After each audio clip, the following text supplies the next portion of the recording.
Olá, meus cumprimentos a todos. Aqui estou eu para gravar hoje o penúltimo vídeo desse livro, que nós estamos estudando há algum tempo, que é o livro do Rodolfo Caligares, A Vida em Família. E esse texto tem como título A Educação do Sentimento Social. Eu acho legal, porque o Rodolfo Caligares, ele não fica só em teoria. Nesse texto, é um dos textos onde ele dá dicas importantes a respeito de como fazer isso, de como educar para o sentimento social. E ele começa dizendo que todos os erros da infância e da idade adulta, todos os traços de caráter que a pessoa tem,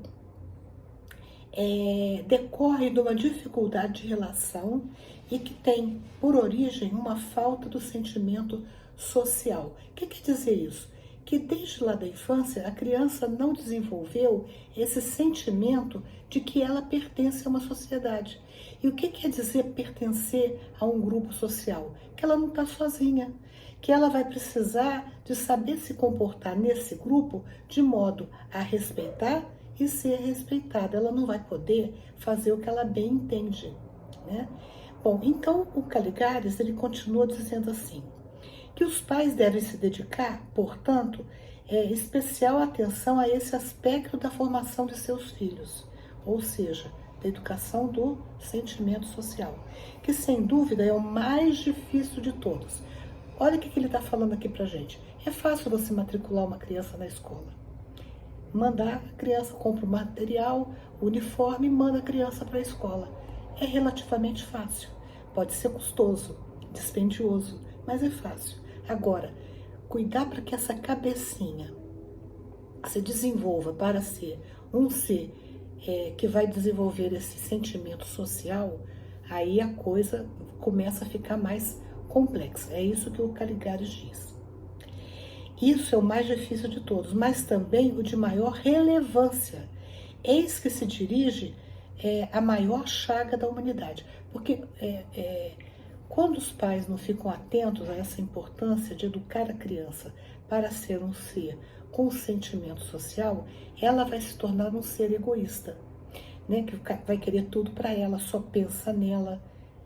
Aí já não é mais egocentrismo, é egoísmo mesmo, Ela não vê o outro na sua vida, ela quer tudo só para ela. Ele continua, Caligares. De várias maneiras podem os pais ajudar a despertar e a desenvolver na criança o desejo de ser útil ao próximo, a capacidade de entender os semelhantes e de conduir-se, quer dizer, sofrer com as desditas desse próximo. O que são desditas? O infortúnio. Então, quando ele vê uma pessoa sofrendo, ele ser capaz de ter um sentimento de misericórdia, de compaixão. Isso é que o torna um ser que tem sentimento social. Bom, aí o Caligares parte para a segunda parte do texto, dando alguns exemplos. Ele dá 10 exemplos de como fazer isso. 1. Estimulando o gosto de ajudar. Agora, esse gosto de ajudar começa em casa. A criança não vai desenvolver esse gosto de ajudar depois que ela cresce. Se ela não está desde pequenininha aprendendo isso, não é lá na frente que ela vai ser capaz de ter esse sentimento de ajudar o próximo. Aí olha só o que ele fala. A criança deve oferecer pequenos auxílios tais como buscar o chinelo do papai, fechar uma porta, enxugar um talher, dar recados, atender o telefone, limpar, recolher o lixo, botar o lixo fora e assim por diante. Ajuda dentro de casa. Agora, os pais devem, na medida em que a criança vai correspondendo a isso, ele vai dizendo, ele vai elogiando essa criança. Muito bem, gostei de ver, é assim mesmo que se faz. E por aí vai. Ele continua, é muito lamentável que, por falta de compreensão ou de paciência, muitos pais percam essa excelente oportunidade de iniciarem os filhos na prática do altruísmo, do serviço desinteressado. Porque, naturalmente, quando a criança é pequena, ela mais atrapalha do que ajuda. Mas tem um ditado que diz assim, e quem não aproveita o trabalho da criança é louco. Né? Porque a criança, mesmo fazendo pouco, aliás, o ditado é, ela faz pouco, quando o pai não aproveita, ela faz pouco, mas é um trabalho importante. Só que o pai e a mãe vão ter que ter paciência para aceitar que esse trabalho não vai ser perfeito e nem ficar exigindo perfeição da criança. Mas o que ela fizer deve ser valorizado. Segundo, confiando-lhe a tarefa de tratar de algumas plantas, de um bichinho de estimação, de um bichinho qualquer. Isso fará com que ela tome consciência das necessidades dos seus irmãozinhos menores e suscita responsabilidade pela manutenção da sua vida e do seu bem-estar. Então aqui, no caso, a planta, né, é um ser da natureza, um animalzinho, né, um irmãozinho que ela possa cuidar, fazer os cuidados mínimos para essa criança, não colocando o bebê em risco. E ele comenta, seria desejável que nesses casos a ajuda dos adultos à criança se limitasse a lembrá-la da sua obrigação. Você já fez isso? Você não esqueceu de nada? Vai lá, regou a plantinha, cuidou do bichinho, deu comida para o bichinho. O pai vai lembrar a criança dos seus afazeres, quando ela se mostrar esquecida. 3. Cultivando-lhe o hábito da partilha de seus pertences. Então ele é capaz de dividir os seus brinquedinhos, dividir a sua roupinha, um docinho que ela tem, né? Ver se a criança, trabalhar com a criança para que ela faça isso. Né? Cumpre advertir, porém, que esses atos não devem ser impostos, mas sim sugeridos, aprovados e louvados. Então, toda vez que a criança for capaz de dividir alguma coisa, o pai ou a mãe deve dizer muito bem, olha que legal que você fez. Elogiar a ação, não é a criança. Aliás, eu tenho um texto, que eu não sei onde é que eu coloquei, mas que tem como título o elogio útil. A gente não deve elogiar a criança, mas a atitude da criança. Nesse texto, que é bem interessante, fala assim, que muitas vezes a gente fala assim, mas você é um anjo porque você fez isso. Você, entende? Ela não é, até porque a criança não é anjo. Agora, a ação dela foi louvável. Então é isso que nós devemos estar atentos. Porque aí a criança vai se sentir o quê? Valorizada. Também não se deve insistir para que a criança reparta tudo, pois isso poderia aumentar, em vez de diminuir, a tendência de guardar as coisas só para si. Porque se ela percebe que tudo que ela tem que dividir, pode chegar no momento em que ela vai dizer, não, pera lá, isso eu não quero dividir, não quero partilhar isso. E ela então vai começar a esconder as coisas, o que não é bom. Agora, se há um equilíbrio nessa repartição, a criança sente que ela é louvada por esse comportamento altruísta, ela não vai desenvolver esse sentimento de egoísmo. Ela terá melhor boa vontade em dividir e emprestar seus objetos se lhe for dado possuir algo com exclusividade. Ou seja, tem certas coisas que pertencem só à criança. Sabe aquela criança que quer a bonequinha só para ela, o carrinho só para ele? Respeitar isso, né? É o espaço dele, aquele é o espaço dele. Então ele se sente respeitado quando ele percebe que ele tem alguma coisa que pertence só a ele. Ele vai cuidar daquele objeto, daquele brinquedo. O quarto item, exigindo respeito à propriedade alheia, não permitindo que a criança se apodere sequer de um alfinete que não lhe pertence. Isso, gente, é o início do processo de honestidade na vida da criança. A criança chegou com alguma coisa que não pertence a ela, faz ela devolver. Porque é assim que a gente vai trabalhar a criança para que mais tarde ela não se torne um adulto corrupto, um adulto desonesto, como a gente está cansado de ver na sociedade. É preciso, porém, agir com muito tato nos casos de pequenos furtos, porque assim, o grande furto começa com o pequenininho. Aliás, todos os nossos defeitos de caráter começam com um pequeno defeito de caráter. Então, os pais devem ficar de olho na conduta da criança para ele ir educando essa criança desde pequeno. Porque até certa idade, a criança não tem noção exata do que é seu e do que é dos outros. Tenham os pais cuidado de não destruir nem dispor do que é dos filhos. Sabe aquela coisa? Eu pego uma coisa que é do meu filho e passo adiante. A criança tem que saber que se o pai quer passar adiante alguma coisa que é dela, tem que conversar com essa criança. Por exemplo, né? Imagina que essa criança tem toneladas de brinquedos, como é muito comum hoje em dia. Mas a gente não vai simplesmente pegar e passar adiante. Conversa com ela, senta, faz ela ver, olha, quanta criança não tem isso, você tem tanto de sobra. Vamos doar algumas das suas coisinhas? E a criança, normalmente, ela vai fazer isso de bom grado. E se ela não fizer, de repente ela vai negociar. Ela não quer dar aquele brinquedo, mas ela pode querer dar um outro, que ela não é tão apegada. O quinto problema, né, a quinta sugestão, formando o coração da criança para a prática da caridade. Aí ele faz um adendo aqui, que caridade não é só dar, né?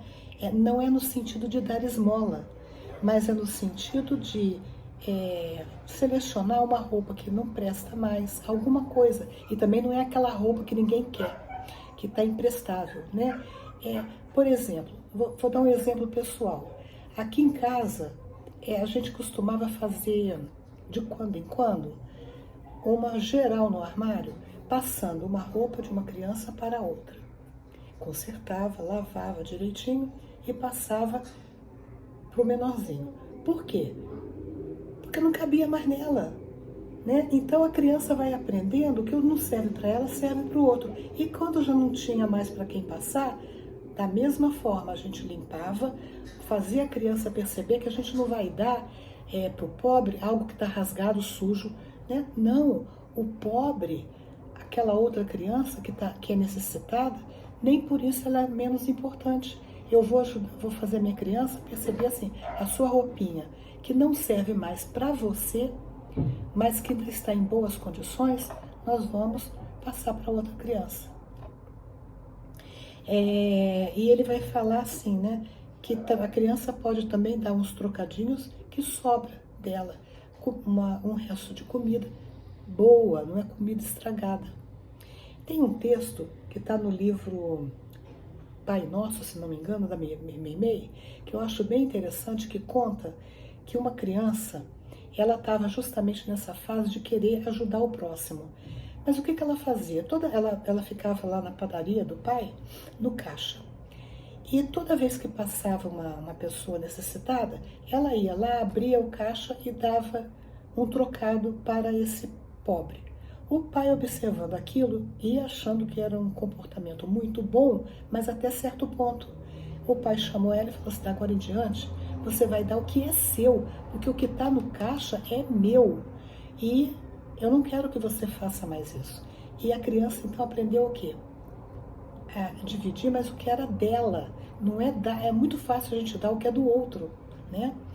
Mas, assim, eu sei que uma criança não é egoísta quando ela divide o que é dela.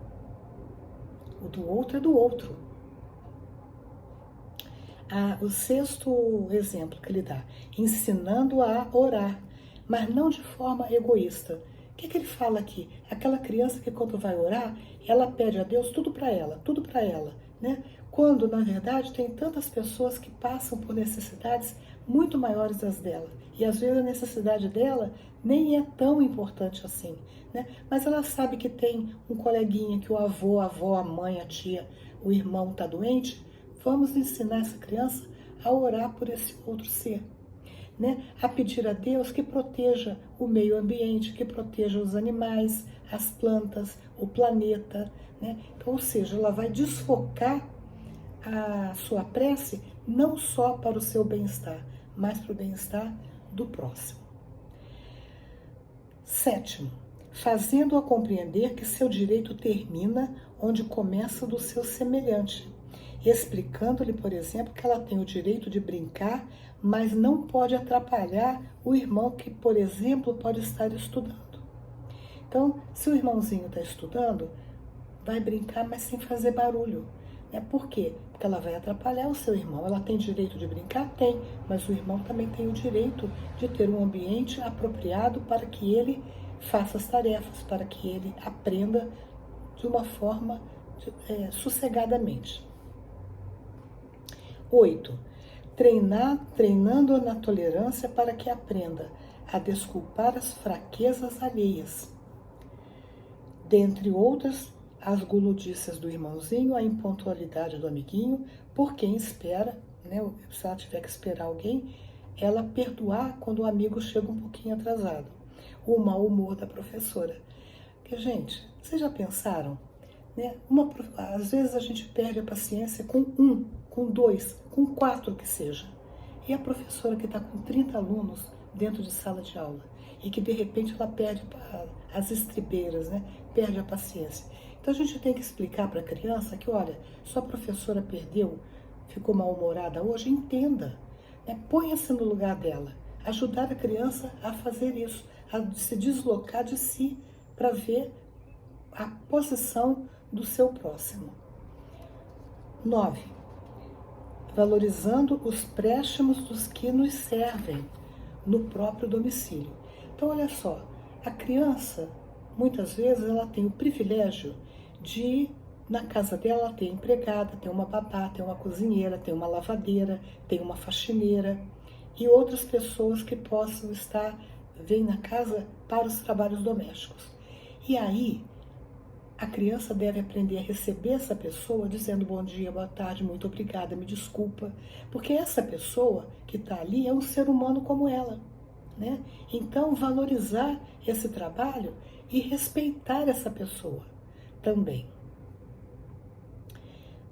E, por último, ele dá um último exemplo, que é o 10º, dando-lhe testemunho pessoal de sua alegria ao repartir o que possuem com os outros, de sua satisfação em poder prestar colaboração gratuita em obras filantrópicas ou em favor do bem comum, de sua cordialidade no trato com os subalternos, quer dizer, aquelas pessoas que estão numa posição inferior, socialmente falando, da dela, ou de seu acatamento à pessoa, aos bens e às prerrogativas do próximo, pois com tais gestos estarão introduzindo em sua alma sentimentos idênticos, de vez que a educação da criança se faz, acima de tudo, pela imitação dos bons exemplos. Aqui o Caligares fala uma coisa muito importante, porque não adianta os pais quererem que ela respeite a empregada, por exemplo, ou qualquer ser. Ele sai com o filho, vai numa loja, e aí esse pai trata o balconista aos trancos e barrancos, não agradece, distrata a pessoa. A criança está observando como é que meu pai, minha mãe está tratando essa pessoa. E aí não adianta depois a gente querer que esse meu filho seja cordial com os de fora, se eu mesma não sou. Então, aqui é uma lição de boas maneiras que o Caligares está dando aqui. E ele termina citando um trecho do Livro dos Espíritos, a pergunta 917, que abre aspas: o egoísmo é a fonte de todos os vícios, como a caridade é a de todas as virtudes. Destruir um e desenvolver a outra, tal deve ser o alvo de todos os esforços do homem, aqui do ser humano, se quiser assegurar a sua felicidade neste mundo, tanto quanto no futuro. Fecha aspas. Gostaram desse texto? Eu acho muito bom. Se gostaram, dê um joinha, comentem, compartilhem e até o próximo vídeo, se Deus quiser.